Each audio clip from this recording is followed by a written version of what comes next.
There comes a point in every life when pretending becomes exhausting, not because the world suddenly changed, but because you did.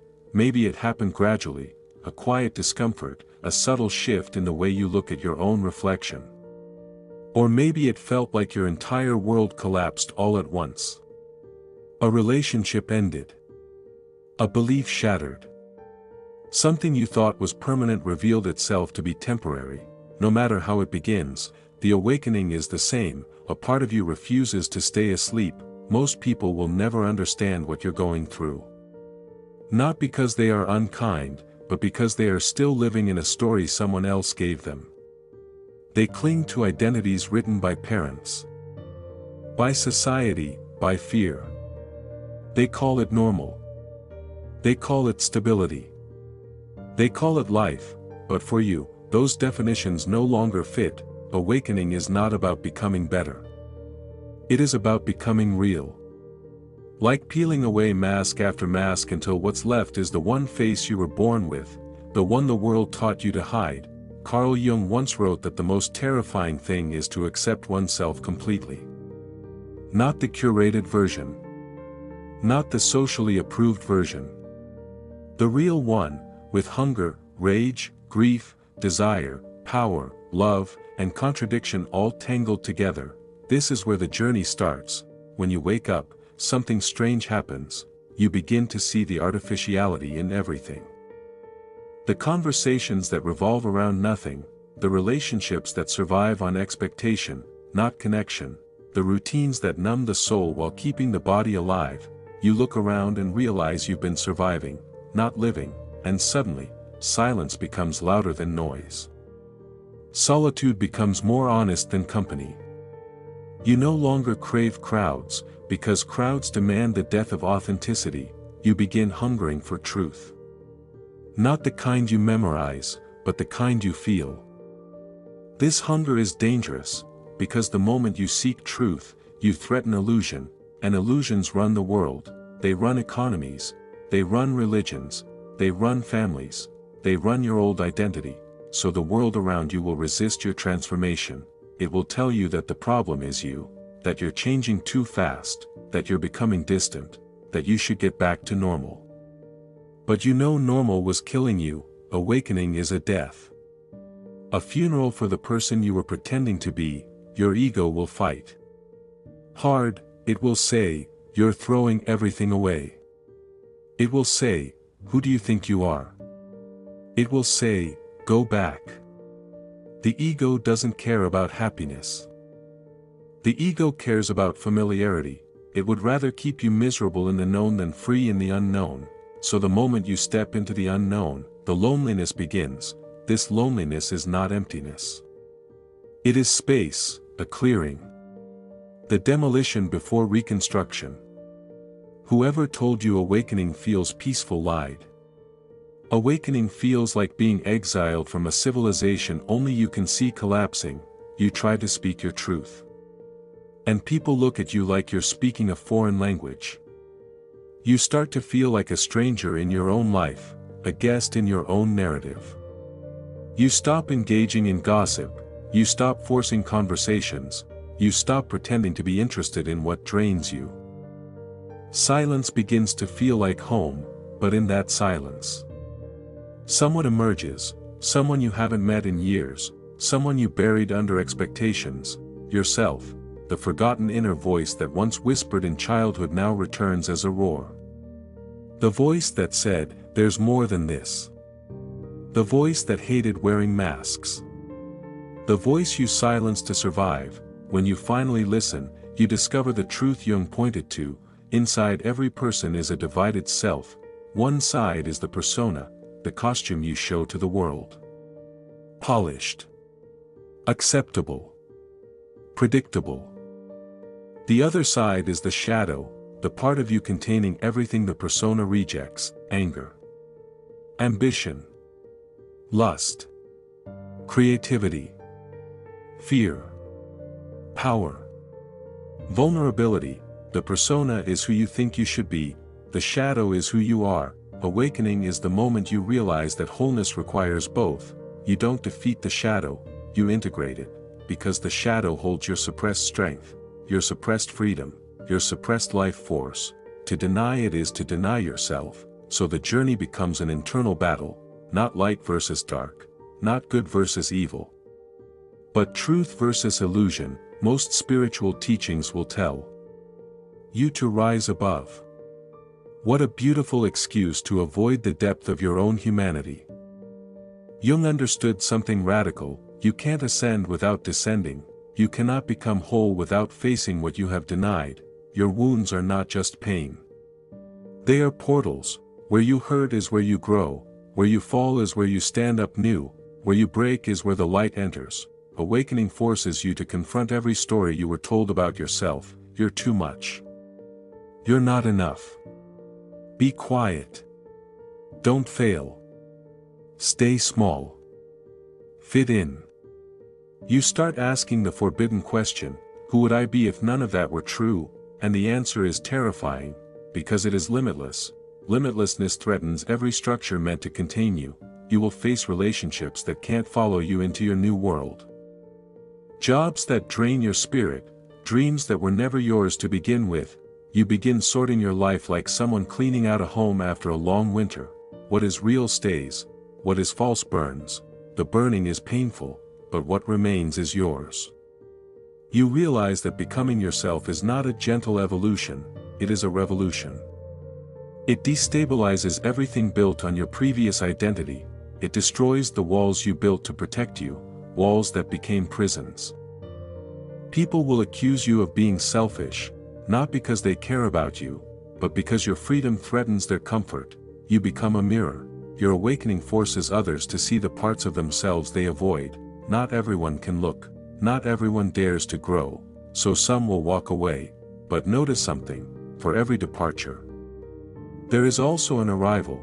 New people appear who recognize you not by your mask, but by your essence. These are the ones who speak the same language, the language of truth. With them, conversation becomes nourishment, silence becomes connection, love becomes freedom, not possession. You begin to realize that awakening is not the end of belonging, it is the beginning. You don't lose your place in the world, you begin creating your own, and as the dust settles, clarity arrives. You see that the collapse was not punishment, it was construction.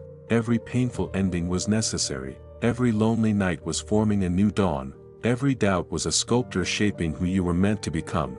You stop chasing answers in the world outside, you discover the world within.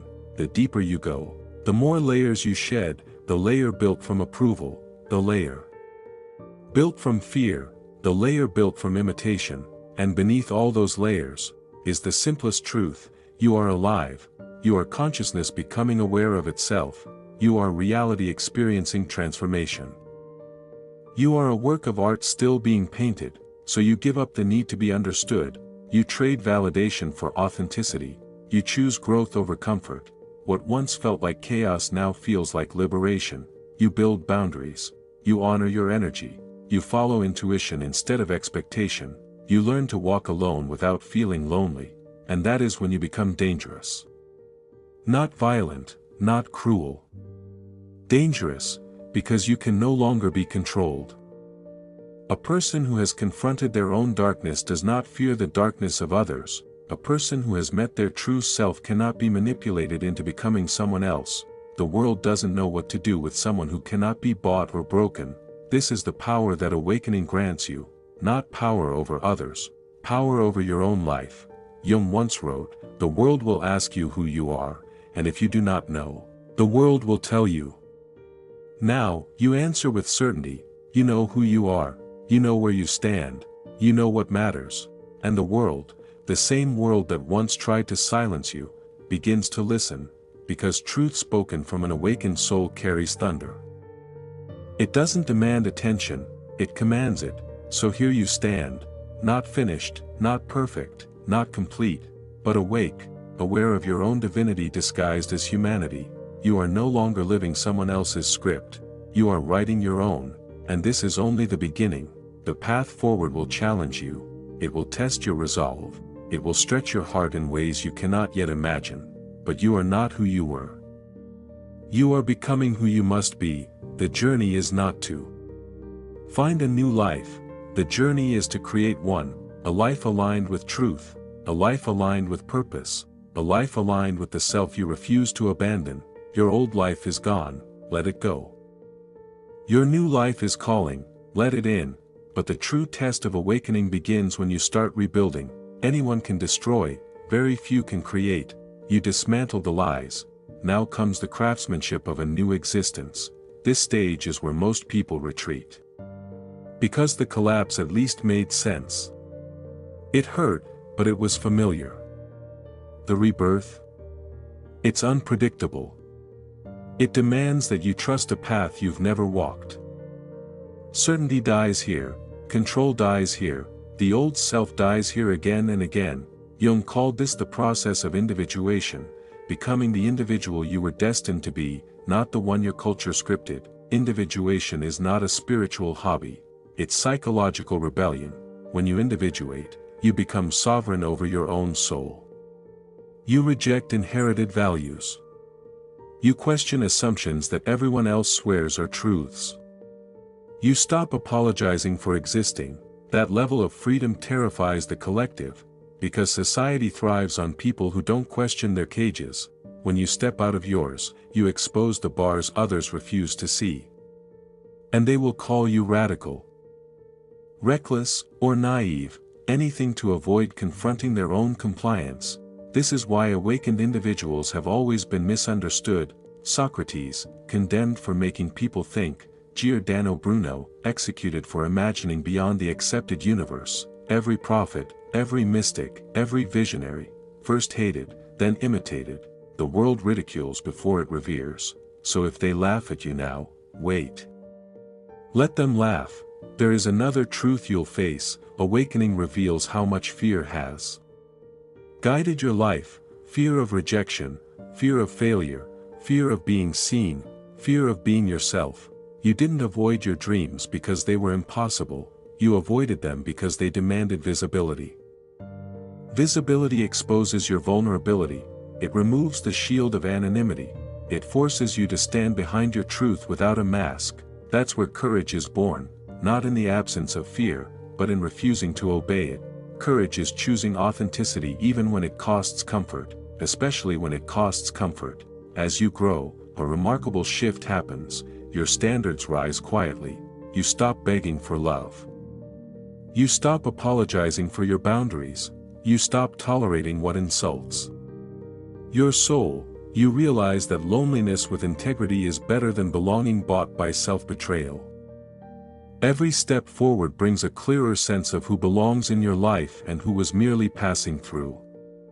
Not everyone will walk with you into the future you are building. And that's not a tragedy. That is purification. You start aligning with those who ignite you, not those who drain you, with those who speak from their hearts, not their masks, with those who want to evolve, not those who fear change. That is when meaning returns. The childlike wonder you thought you lost was never gone, it was buried under survival. Awakening brushes off the dust, colors feel sharper, music hits deeper, silence becomes sacred. Every moment reveals layers you never noticed before. You are learning how to live consciously, not as a passenger, but as the driver. Yet even as you rise, the shadow continues to appear, because awakening doesn't eliminate darkness, it teaches you to walk with it. Your trauma still speaks, your doubts still whisper, your wounds still ache, but there is a difference now. You no longer run, you listen, you learn, you integrate. The shadow becomes a partner in growth rather than a prison guard, and something extraordinary emerges: self-respect. Not the kind others give you, but the kind no one can take away. Respect earned by surviving yourself. You begin to realize, every rejection was redirection, every heartbreak was instruction, every delay was protection. Life was not breaking you. Life was building you. There's a myth society loves to repeat: people don't change. What a miserable lie. People change when the pain of staying the same becomes unbearable. People change when the soul refuses to remain silent. People change when awakening is the only option left. You changed, not because you wanted to, but because you had to in order to remain alive in spirit. The final threshold of awakening is this recognition: you are not seeking a new version of life. You are becoming a new version of the one who lives it. You are your own creator now. You choose your thoughts, you choose your direction, you choose your meaning, and that responsibility is the greatest freedom a human can carry. Awakening doesn't end in enlightenment floating above the world, it ends in embodiment, walking through the world with clear eyes and an unshakable soul. The world may still try to pull you back, but you are no longer anchored in the shallow, you are rooted in depth. You no longer move for applause, you no longer speak to be liked, you no longer shrink to be safe. Your life becomes a message, a living testimony that truth is worth the cost, a rebellion written in presence, not protest. There will still be challenges. There will still be nights of doubt, there will still be days where the old life calls you back, but every time you choose authenticity over fear, the new life grows stronger. Becoming yourself is not a destination, it is a lifelong devotion, a devotion to honesty, a devotion to growth, a devotion to love that liberates instead of confines. So keep going. Your awakening was never an accident, it was an invitation. To stand awake in a world that sleeps, to speak truth in a world that fears it, to trust your soul in a world that trades it for acceptance. This path is not for the faint-hearted, it is for those who would rather be real than comfortable, those who would rather evolve than conform. Those who would rather live one true life than 100 false ones. You are one of them, you wouldn't be here otherwise. So step forward with the quiet confidence of someone who has walked through inner fire and emerged made of something unbreakable. Your story isn't ending, it is finally beginning.